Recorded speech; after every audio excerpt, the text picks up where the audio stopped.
Une fois, un bon jeune prince du nom de Balian du Lac, un prince qui, comme tous les princes, n'avait pas grand-chose à faire dans la vie, à part attendre que son père meure en baisant des femmes de chambre. Un jour, alors que le prince se baladait, possiblement défoncé, un nuage obscurcit le ciel. C'était un terrible dragon, un épouvantable dragon que l'on appelait la canne de Tolimarte, qui fonça sur le prince et l'emporta avec elle pour le mettre dans un espèce... Qu'est-ce que... Oui, plus tard dans la soirée, les amis. Et elle emporta le prince pour le mettre dans une espèce de gros scrapbook de dragon, je ne sais trop. Désemparé, son père le roi envoya un nombre de chevaliers, héros et même un cuisinier pour essayer de le délivrer du dragon. Mais tous périrent, sauf le cuisinier qui se contenta de se trouver une job. Nul homme ne pouvait réussir cette quête. Nul homme, sauf peut-être une femme.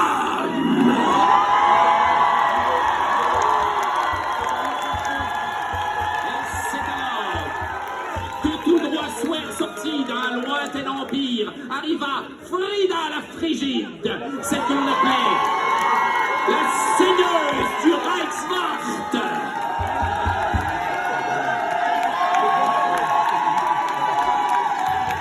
Une héroïne populaire qui s'était hissée au sommet à l'aide de ses tactiques coupe-gorge ainsi que de son fidèle bataillon, le régiment Strué.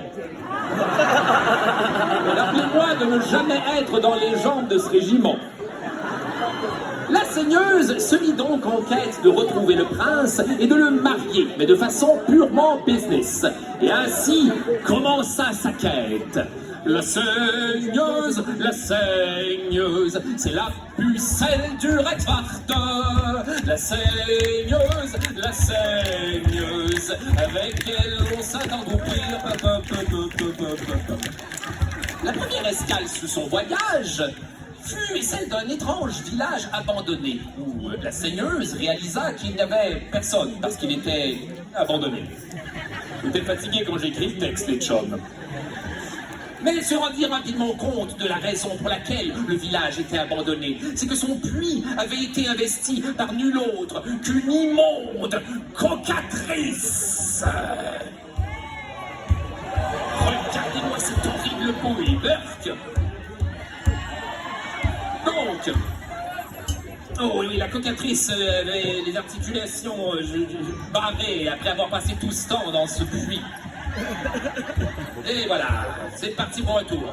Donc, la cocatrice s'approcha de la seigneuse. Et je vous rappelle que si elle la touche de son bec, elle se transformera en pierre pour toujours, ou 24 heures, dépendamment de quelle édition à laquelle vous jouez. La seigneuse s'apprête à devenir une statue, ce qui certes elle avait imaginé faire en carrière, j'imagine, mais pas dans ces circonstances. Oh, je suis au bout de mon siège. Que l'on amène mon popcorn, quelqu'un. Ah, merci. Oh, parfait. Oh, j'ai bien hâte de voir ce qui va se passer. Oh, il semblerait que la seigneuse ait une idée. Mais qu'est-ce que vous allez faire, seigneuse? Ok. Hey, c'est mon popcorn, ça. Mais qu'est-ce que vous faites? Ah oui. Ah oui, c'est vrai. C'est vrai que quand on prend le temps d'y penser, une cocatrice, c'est un peu juste un gros poulet, finalement. Bravo, seigneuse. Je vous vraiment triper la prochaine part de cette aventure. La seigneuse, c'est une femme en armure. La seigneuse, un symbole derrière lequel on se dresse. À ce stade-ci de son aventure, la seigneuse put observer les frontières d'une bien étrange forêt. Une forêt qu'on appelle la forêt aux 1000 esprits. Une forêt peuplée de tout petits esprits malicieux qui t'obligent à faire toutes sortes de side-quests méga chiantes et de puzzles impossibles à résoudre.